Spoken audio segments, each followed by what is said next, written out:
سے پہلا سوال جی السلام علیکم.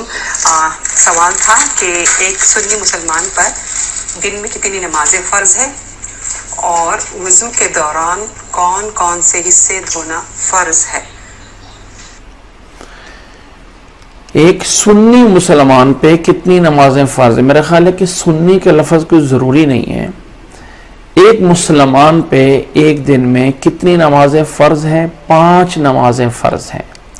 5 نمازیں اللہ کے نبی صلی اللہ علیہ وسلم کی صحیح روایات بخاری میں، مسلم میں، ابو داود میں، ترمذی میں، نسائی میں، ابن ماجہ میں، وہ روایات جو معراج کی رات اللہ کے نبی صلی اللہ علیہ وسلم اللہ کے پاس تشریف لے جاتے ہیں اور واپسی آ کے اللہ کے نبی صلی اللہ علیہ وسلم نے فرمایا کہ اللہ تعالیٰ نے 5 نمازیں فرض کی ہیں. 5 نمازیں فرض کی ہیں. اسی طرح اللہ کے نبی صلی اللہ علیہ وسلم سے بخاری اور مسلم کی روایت میں اللہ کے نبی صلی اللہ علیہ وسلم سے ایک اعرابی اور بدو نے آ کے پوچھا تھا کہ اللہ نے کتنی نمازیں فرض کی ہیں؟ تو آپ صلی اللہ علیہ وسلم نے فرمایا تھا افترض اللہ علینا 5 صلوات فی اليوم واللیلہ، کہ اللہ تعالیٰ نے 5 نمازیں ہم پہ فرض کی ہیں دن اور رات میں. تو 5 فائف نمازوں سے مراد وہ فرض ہیں جو کہ فجر کے 2 فرض ہیں، ظہر کے 4 فرض ہیں، عصر کے 4 فرض ہیں، مغرب کے 3 فرض ہیں اور عشاء کے 4 فرض ہیں، جس کے پڑھنے کے بغیر انسان کفر تک پہنچ جاتا ہے اور نافرمانی تک پہنچ جاتا ہے. یہ وہ 5 نمازوں کے 5 فرض ہیں. باقی نفل سنتیں اگر چھوڑ بھی دیتا ہے تو تب بھی اس کی نماز ہو جائے گی. اللہ کے نبی صلی اللہ علیہ وسلم نے اس اعرابی اور بدو نے یہ کہا تھا کہ اللہ نے جو 5 نمازیں فرض کی ہیں میں نہ ان پہ زیادہ کروں گا نہ کم کروں گا. تو اللہ کے نبی صلی اللہ علیہ وسلم نے فرمایا تھا کہ افلح ان صدقہ، اگر یہ بندہ اپنی بات پہ قائم رہا تو یہ کامیاب ہو جائے گا. اس لیے 5 نمازوں میں 5 فرض جو ہیں یہ فرض ہیں ایک مسلمان پہ ایک دن اور ایک رات میں. وضو کے اندر جن اعضاء کا دھونا لازم ہے، فرض ہے، وہ کون کون سے ہیں؟ وضو کے اندر جو اعضاء ہیں، یعنی یہ کہ دیکھا جائے کون سے لازم ہے کون سے نہیں. عموماً یہ کہا جاتا ہے کہ وضو کے 4 فرض ہیں. ٹھیک ہے، عموماً مشہور بات یہ ہے کہ 4 فرض ہیں وضو کے اندر، یعنی جس میں چہرے کا دھونا، ٹھیک ہے، ہاتھوں کا کونیوں سمیت دھونا، یہ دوسرا ہے، سر کا مسح کرنا اور پاؤں دھونا. یہ 4 فرض ہیں. بنیاد ہے سورۃ مائدہ کی وہ آیت کہ یا ایھا الذین آمنوا اذا قمتم الی الصلاۃ فاغسلوا وجوہکم وایدیکم الی المرافق وامسحوا برؤوسکم وارجلکم الی الکعبین. دلیل ہے اس سے کہ 4 فرض ہیں جبکہ ایسا نہیں ہے. اللہ کے نبی صلی اللہ علیہ وسلم سے کہیں نہیں آیا کہ آپ نے 4 فکس کر کے الگ بتائے ہوں. اور یہاں پہ ایک اصولی بات سمجھ لیں کہ یہ سوال پیدا کہاں سے ہوا، کن لوگوں نے اس کو کیا. بعض کا نظریہ یہ ہے کہ قرآن مجید کا مرتبہ اور ہے اور حدیث کا مرتبہ اور ہے، اور وہ لوگ قرآن کے آرڈر اور حکم کو فرض سمجھتے ہیں جبکہ حدیث کے آرڈر اور حکم کو فرض نہیں سمجھتے ہیں. ہم مسلمان اس چیز کے اندر غیر ارادی طور پہ اتنا اندر آ گئے کہ ہم وہ پیچھے والی باتوں کو نہ سمجھ سکے. ایک بات یاد رکھ لیں کہ قرآن اپنے مقام اور مرتبے میں یقیناً حدیث سے بہت بڑا ہے. قرآن اپنے مقام اور مرتبے میں، فضیلت میں حدیث سے بہت بڑا ہے. حدیث اپنے مرتبے اور میں قرآن سے چھوٹی ہے. قرآن کی ایک ایک حرف پہ 10 نیکیاں ہیں جبکہ حدیث میں ایسا نہیں ہے. لیکن عملی طور پہ نوٹ کریں، دوسرا پہلو، عملاً قرآن اور حدیث برابر ہے. کیا مطلب ہے برابر ہونے کا؟ کہ قرآن سے اگر کوئی چیز فرض ثابت ہو سکتی ہے تو حدیث سے بھی کوئی دوسری چیز فرض ثابت ہو سکتی ہے. قرآن اگر کسی چیز کو حرام کر سکتا ہے تو حدیث بھی کسی دوسری چیز کو حرام کرنے کی صلاحیت رکھتی ہے. تو قرآن اور حدیث شریعت سازی میں برابر ہے, شریعت کو بنانے میں برابر ہے.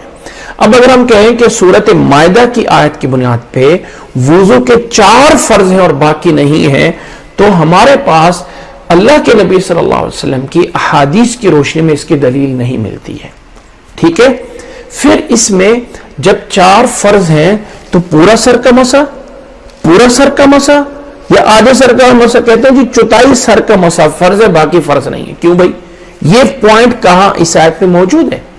خلاصہ یہ ہے کہ اس حدیث کو, اس آیت کو بھی لیں گے اور ساتھ نبی صلی اللہ علیہ وسلم کا طریقہ بھی لیں گے. تو اللہ کے نبی صلی اللہ علیہ وسلم نے اس طریقے میں جن چیزوں کا آرڈر دیا ہے وہ بھی فرض ہے, اور آرڈر اللہ کے نبی صلی اللہ علیہ وسلم نے اذا توضأت وانشق, اور اللہ کے نبی صلی اللہ علیہ وسلم نے یہ بھی فرمایا وبالغ فی الاستنشاق الا ان تکون صائما, ناک میں پانی ڈالو, کولی کرو, یہ آرڈر دیا ہوا ہے. اس لیے چہرہ دھونا, کولی کرنا, ناک میں پانی ڈالنا, یہ سب فرض ہے. اسی طرح وضو سے پہلے نبی صلی اللہ علیہ وسلم کی حدیث یہ کہہ رہی ہے لا وضوء لمن لم یذکر اسم اللہ علیہ, اس شخص کا وضو نہیں ہے جو بسم اللہ نہیں پڑھتا ہے. تو بسم اللہ پڑھنا فرض, ٹھیک ہے, ہاتھوں کا دھونا فرض, چہرے کا دھونا فرض, کولی ناک میں پانی ڈالنا, کولی کرنا فرض, بازو کو دھونا فرض, سر کا مسح فرض, پاؤں دھونا فرض. کون سی چیز ہے جس پہ اللہ کا حکم اور اللہ کے رسول کا حکم نہیں آ رہا ہے؟ اس لیے یہ ساری چیزیں وضو کے اندر دھونا لازم ہے. یہ تھا پہلا سوال. کیا ہم ہاسپٹل میں کسی پیشنٹ کے ساتھ اگر ہو تو کیا ہم پیشنٹ کے روم میں نماز پڑھ سکتے ہیں؟ دوسرا سوال یہ ہے کہ کیا اگر ہم کسی مریض کے ساتھ, کسی پیشنٹ کے ساتھ ہاسپٹل میں ہیں تو اس کے روم میں نماز پڑھ سکتے ہیں؟ کوئی حرج نہیں, جگہ صاف ہو, نیچے کوئی جائے نماز بچھا لیا جائے, جائز, اس میں کوئی حرج نہیں ہے. اس میں تو منع نہیں ہے. صرف اور صرف جہاں پہ یعنی باڑا ہوتا ہے جانور کا یا قبرستان ہے, وہاں پہ نبی صلی اللہ علیہ وسلم نے نماز سے منع کیا ہے. اس کے علاوہ تو باقی جہاں بھی پڑھ سکتے ہیں ہم نماز. السلام علیکم ورحمۃ اللہ وبرکاتہ. امید ہے استاد جی آپ خیریت سے ہوں گے. میرے 2 سوال ہیں. پہلا سوال ہے کہ کسی عذر کی وجہ سے آدمی بیٹھ کر امامت کر سکتا ہے؟ اور دوسرا سوال یہ ہے کہ ہمارے گھر میں اذان دی جاتی ہے اور باجماعت نماز پڑھی جاتی ہے. اگر کبھی باجماعت نماز دیر سے پڑھی جائے تو کیا اذان دینا ضروری ہے؟ مثال کے طور پہ ظہر کی نماز جو ہے اس کا ٹائم دوپہر کے 1 بجے ہے, مگر باجماعت نماز دیر ہو گئی 3 بجے پڑھی گئی, تو پہلے اذان دیں گے پھر باجماعت نماز پڑھیں گے؟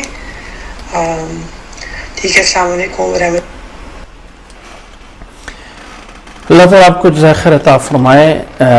پہلا سوال یہ ہے کہ کیا ہم نماز مجبوری میں بیٹھ کے امامت کرائی جا سکتی ہے؟ جی ہاں, جو امام بن رہا ہے اگر کسی وجہ سے عذر موجود ہے اور کھڑے ہونا اس کے لیے ممکن نہیں ہے تو بیٹھ کر امامت کروائی جا سکتی ہے, بیٹھ کے امامت کروائی جا سکتی ہے. امام جو ہے وہ بن سکتا ہے, جائز ہے.